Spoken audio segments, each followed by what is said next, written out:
So next is mo naman ta sa calendars and appointment sa funnels and website na to. So diri how to build a funnel using the Shopify funnel builder in your Zap account.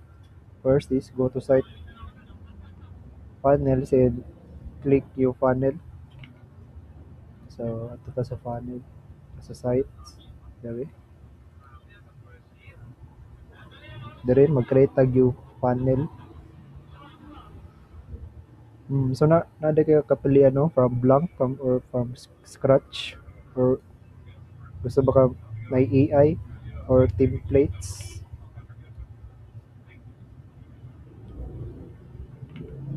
So kung pili yung dire kay yung may templates and dire na may mga different templates dire and makita na lang ka kung asa mo gusto na mga niche tayo automotive pwede din. So na siya 59 ka templates automotive then beauty fashion. So automotive sa kung pilion na ni and ano preview.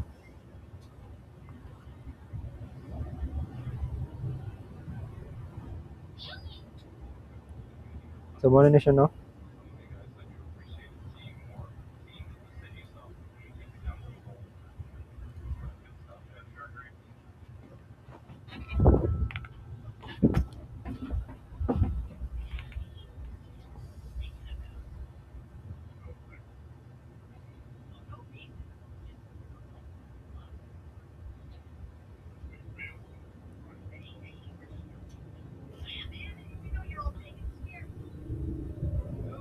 So once na nakapili na kasi mong gusto nga template is pwede na nimo siya i-edit kung na ba kay gusto i-usab diri.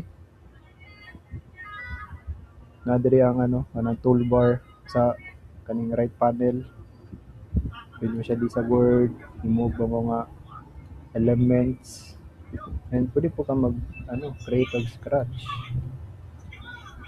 New panel, ay kanang ito, kanang beauty products. Ano na lang, automotive yapon. Then create.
Dire pwede na ka mag-create og mga ano, panel nimo from scratch. And kamo na bala explore ni kung saan siya pagbuhat. And after ninyo is pwede na siya i-publish. So kani kay wala pa man so delete man ni pwede. Mo lang to.